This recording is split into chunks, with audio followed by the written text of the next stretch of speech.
जय श्रीराम मित्रांनो. चला तर आज आपण व्हिडिओमध्ये इन्स्क्राइब अँगल थेरम शिकणार आहोत. तर इन्स्क्राइब अँगल थेरम याचं स्टेटमेंट असं आहे, the measure of inscribe angle is half of the measure of the arc intercepted by it. हा जो इन्स्क्राइब अँगल आहे त्याचं मेजर त्याने जी इंटरसेप्टेड केलेली आर्क आहे त्याच्या अर्ध असते. म्हणजे angle BAC equals to half of measure of arc BDC हे आपल्याला प्रूव्ह करायचं आहे. तर आता आपण डायग्राम काढून घेऊया. डायग्राम आपण काढून घेतलेले आहे.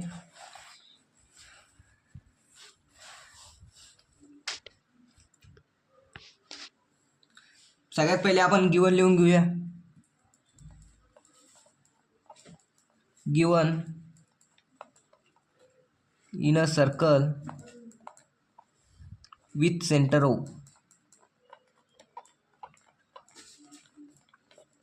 Center O. Angle BAC is inscribed in arc BAC. Arc BDC is intercepted arc. Intercepted by the angle. तर आपल्याला टू प्रूव्ह करायचा आहे. टू प्रूव्ह की जो हा अँगल आहे BAC हा आर्क BDC च्या हाफ आहे. तर angle BAC equals to half of measure of arc BDC. तर आता आपल्याला हे प्रूफ करायचं आहे. प्रूफ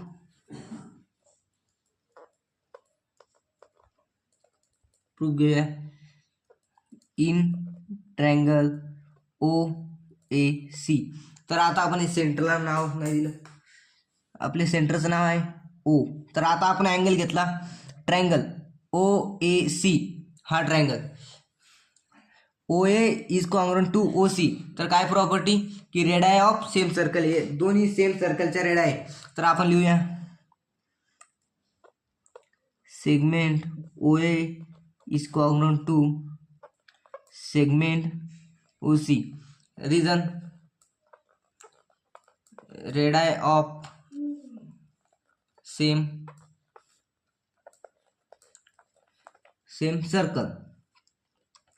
तर ज्या ट्रायंगलच्या दोन बाजू सारख्या असतात तो ट्रायंगल आयसोस्केल ट्रायंगल असा असतो. तर आयसोस्केल ट्रायंगल म्हणजे therefore triangle OAC is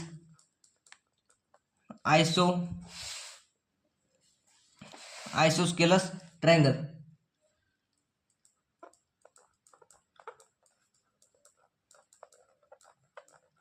आयसोस्केल triangle. तर आयसोस्केल ट्रायंगलचे बेस अँगल इक्वल असतात. तर angle OAC is congruent to angle OCA. Reason आहे isosceles triangle theorem. Isosceles triangle theorem. Isosceles triangle theorem. तर आपण याला x मानूया. हा x, हा पण x. तर therefore angle OAC equals to x degree and angle OCA equals to x degree. तर एक्सटेंडेड अँगल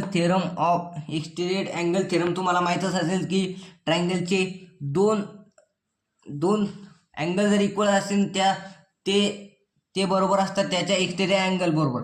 तर एक्सटेंडेड अँगल कोणता आहे ट्रायंगलचा OAC या ट्रायंगलचा एक्सटेंडेड अँगल आहे COE. हा ट्रायंगल आहे त्याचा एक्सटेंडेड अँगलचा ट्रायंगलचा एक्सटेरियर अँगल आहे. तर आता आपण लिहून घेऊया angle COE equals to angle OAC plus angle OCA. तर याचं काय लिहू,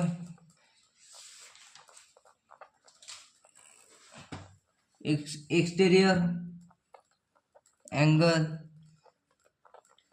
थेरम ऑफ अ ट्रायंगल. तर काय angle COE equals to OAC आपण एक्स नाही हे केलेला आहे एक्स प्लस एक्स. तर angle COE equals to 2x. तर आपला angle COE equals to 2x आलेला आहे. तर अँगल देअरफॉर अँगल आपला EOC इक्वल्स टू 2x. तर हा सेंट्रल अँगल आहे. तर सेंट्रल अँगल, तर आपल्याला measure of arc EC equals to ते पण 2x राहील, कारण definition of corresponding arc, definition of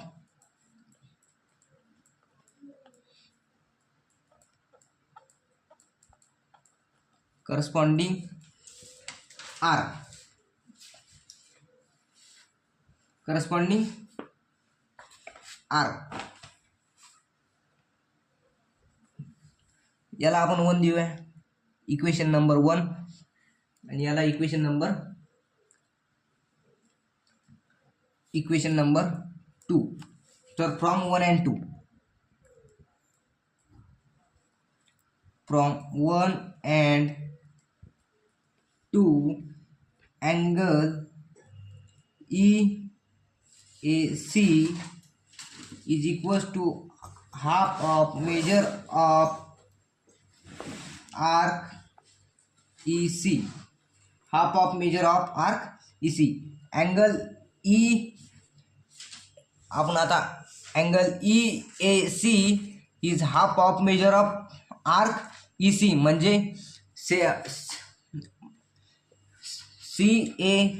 EAC हा इन्स्क्राइब अँगल आहे आणि त्याने इंटरसेप्ट केलेले आर्क EC आहे, त्यामुळे त्याचं मेजरमेंट हे ECच्या हाफ राहील. हे आपण आता फ्रॉम 1 and 2 मध्ये 2 म्हणून प्रूफ केलेलं आहे. तर याला आपण 3 देऊया, 3 देऊया. आता similarly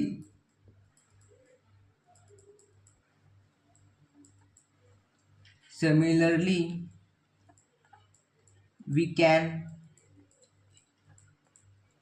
prove angle EAB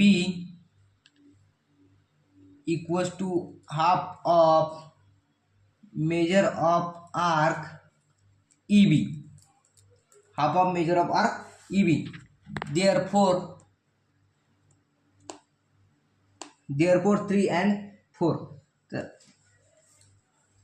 angle EAC plus angle EAB equals to half of measure of arc EC plus half of measure of arc EB, half of measure of arc EB.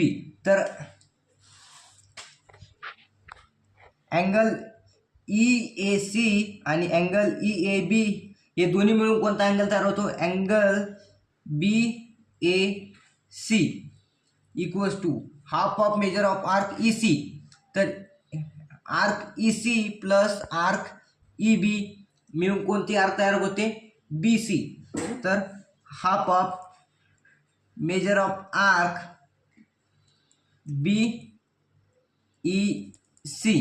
BEC angle BAC equals to half of measure of arc BEC ला आपण असे लिहू शकतो BDC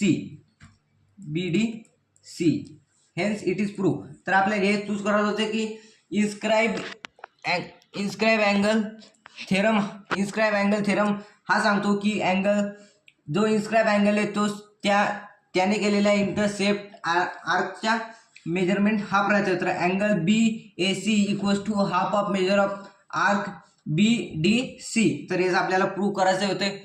हा video आवडला असेल तर like करा, सबस्क्राईब करा आणि जास्तीत जास्त शेअर करा. चला तर धन्यवाद.